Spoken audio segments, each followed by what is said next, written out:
Glad to have you back. Yes, Nigeria's debt burden has been a major challenge for the outgoing government led by President Muhammadu Buhari, as it accumulated a total of 12.56 trillion naira dollars, in 7 years. The deficit financing has risen by 402% from 2.41 trillion naira in 2016 to 12.1% in 2023. Africa's most populous country and the largest economy is faced with a burden that has been increasing steadily in recent years. With declining oil revenue, the country's main source of foreign exchange, the government has been borrowing heavily to fund its budget, leading to a worrying debt-to-GDP ratio and an even troubling debt-to-revenue ratio. The incoming government, led by President-elect Bola Tinubu, will have to grapple with this issue as the country's economic stability and growth prospects, as some say, are already threatened. Well, joining me to understand all of these issues and put it into proper perspective is the public affairs analyst, Mr. Bola Ahmed. Good afternoon. It's good to have you in the studio. Yeah, good afternoon. Nice to be here. Yes, 46.25 trillion naira. That's at the end of 2022 December. Correct. If we add ways and means to it, which is supposed to be securitized by the Senate, we are talking about almost 70-something trillion naira. Correct. How worried are you? Extremely worried, but maybe because I'm a fanatical believer in the project Nigeria. I believe that we can work our way gradually out of that and rebuild this nation block by block. Depending on what figure you take, 46.25, or if you add on the ways and means and some projected borrowing in this year, which some people have reported as projecting about 77 trillion for the total debt position. First, we can take that 77 trillion and say how much of this is domestic and how much is external. If you take the 77, about 75% of that is actually domestic debt. The entire bucket of ways and means is domestic. Yes. But before that, 60% of the 46.25 is also domestic. So when you put it together, about 75% of that debt is domestic. All debts must be paid. The fact that it is domestic does not make it not to be a debt. It is still a debt. It's a debt. It's just that for me, considering especially where we are with the issue of foreign exchange, I am a bit more comfortable with 75% domestic than if it was 75% external. Okay. So it means that we can put all the cards on the table as far as can we get some better terms? Are there things we can restructure? As far as the domestic debt is concerned, it's a much sensitive issue. When you start talking of external debt, if you want to restructure external debt, it's a more serious issue. But on the domestic side, we must look and say, what is possible? And unless we do that, you never know what is possible.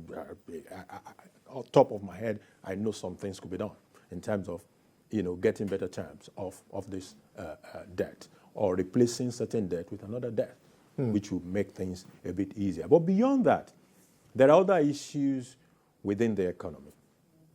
Number one, we have problem with wastage, corruption, and when you look at waste, I'll give you a very good example of what comes across to me as wastage.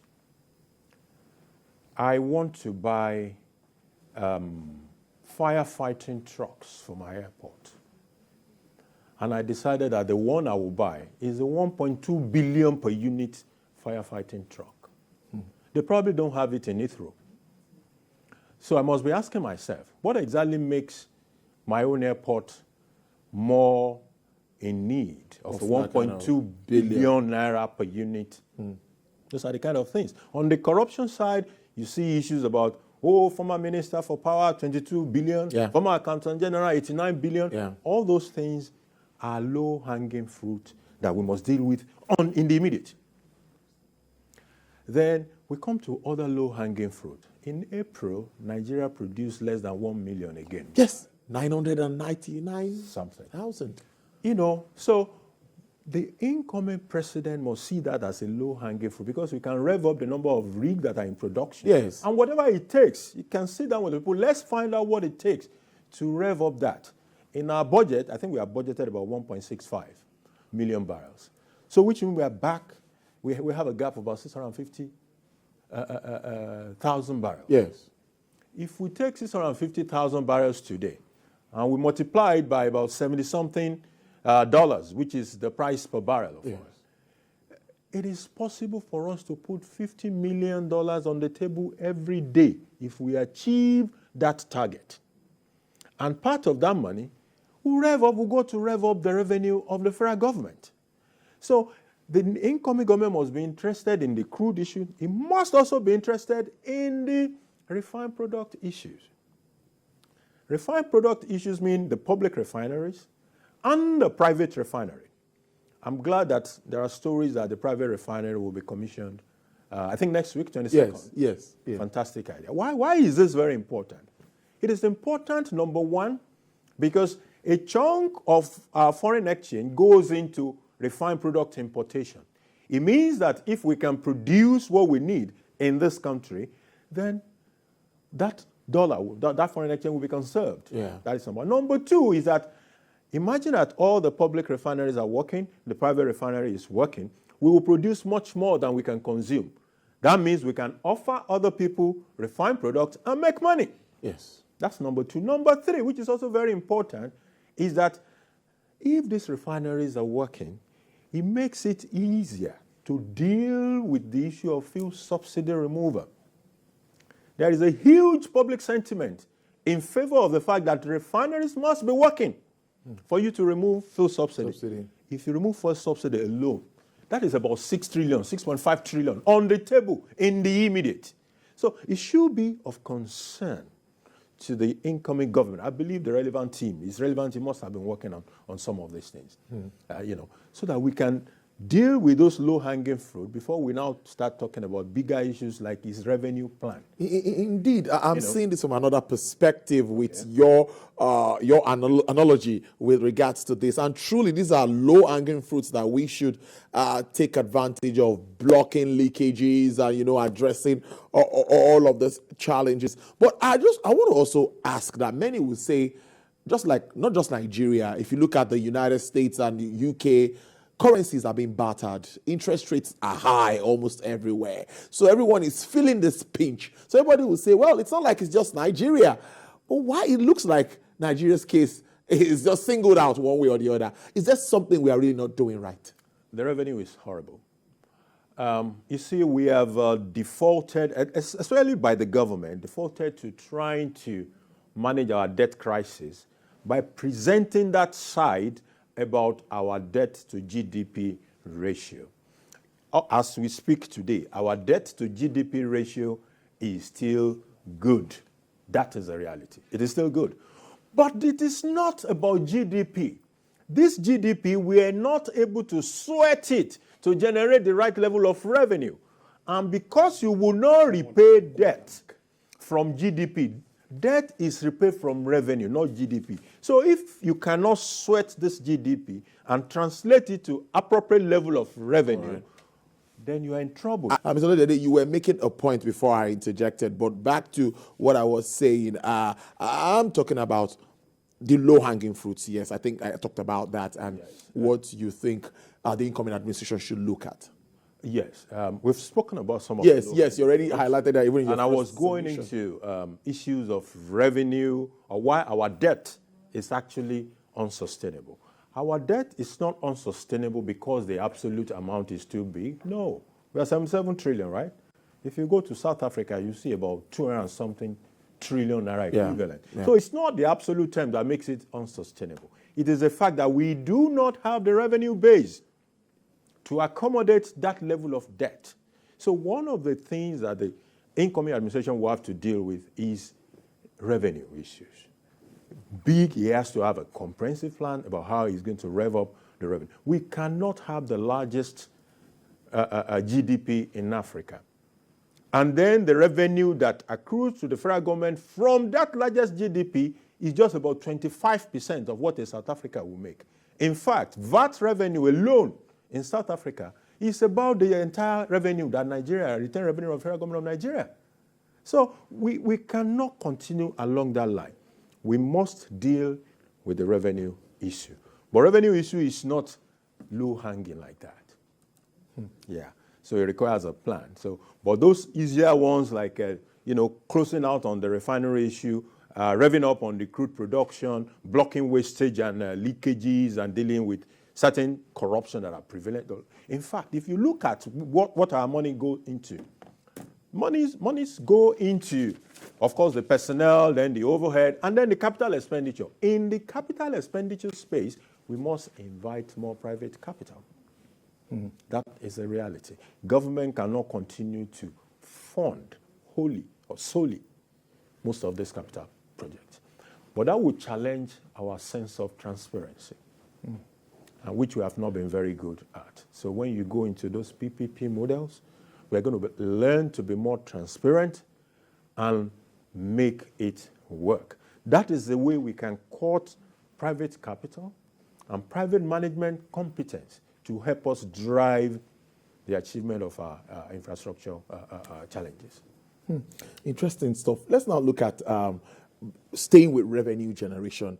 Many have talked about taxes and increasing the tax net, and the big elephant in the cupboard, subsidy removal. Correct. You've also identified that, and some have definitely said the positives outweighs the negatives. But some say subsidy removal is just a phase in the regulation. There are other things, like you said, refining and all of this. So what more can we do looking inward for revenue generation, states, local governments at this time? It's unfortunate that Nigeria is like, I like this analogy, like a 36-cylinder engine, or 37, if you like, where only 4 of those cylinders are firing. So you can imagine the suboptimality. That kind of an engine cannot fire properly. That is what we are. So you have these 4 oil-producing states, and then a few states with taxes. They aggregate all these things in Abuja, then the rest of the people go to Abuja to go and share this money. The states must become wealth creators and not mere distributors of wealth that they did not create. I'm beginning to love some of the initiative in the direction of devolving power when things are removed from exclusive to the concurrent list. One of these is electricity. So you've had situations in which some governors have had a hiding place and said, oh, I couldn't drive my own industrialization because I don't control electricity. It's a federal government affair. But federal government is saying now that, look, you can generate, you can transmit, you can distribute your own electricity. What would be your excuse? It even went ahead with things like railways. It said you can invest in railways if you want to.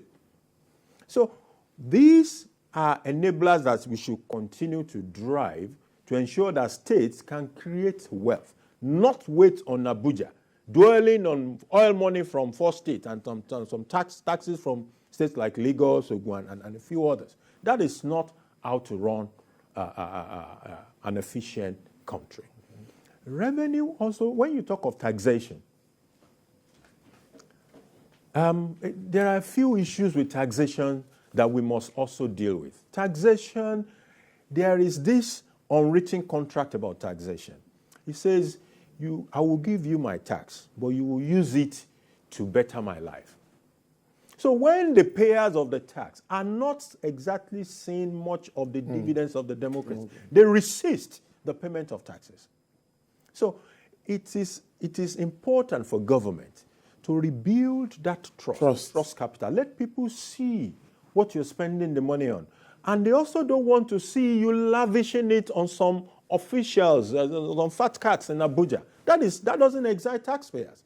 So when you rebuild the capital, the trust capital, you should expand the base. There are many people who are not in the tax net and who should be paying taxes as we speak in Nigeria today. Then we have to deal with separating extortion from taxes. If you ask an average Lagosian, I tell you, I pay for this, I pay for that. Yes. Most of those things is paying for while going into individual people's pocket, not into Lagos State government's pocket. So somebody arrested you somewhere, you brought money from your pocket, you say you are paid. Those are not tax, those are extortion. So being able to deal with all those issues, get more revenue for the government, and we can rebuild this nation block for block all over again. It is possible. I like that optimism.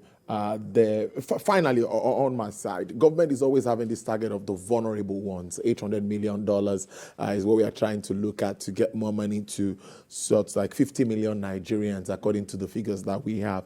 But my question will really be, do you think, what impact do you think this social investment and all of that really have in promoting inclusive growth? Social investment is not a bad idea. My biggest worry is whether this money will even get to the people who need the money. We've never publicly subjected our database to any form of audit. I don't know whose names are on those lists. If we have a situation in which we present 800 million and 400 out of it will go into people's pocket that we don't know and will not reach the people who are supposed to benefit from it, there are actually people who 5,000, 10,000 make a difference to. But will it get to them? That is the real question. A big one. Well, let's leave it at that. And we'll keep a tab and keep monitoring activities of the new administration. We just heard Mr. Boss Mustafa there rolling out activities for inauguration. It makes it more interesting and looks close, and we see that everything is taking shape. Thank you so much, Mr. Bola Ahmed Tinubu, a public affairs analyst. It's always good to have you Thanks on for the having program. me. All right then.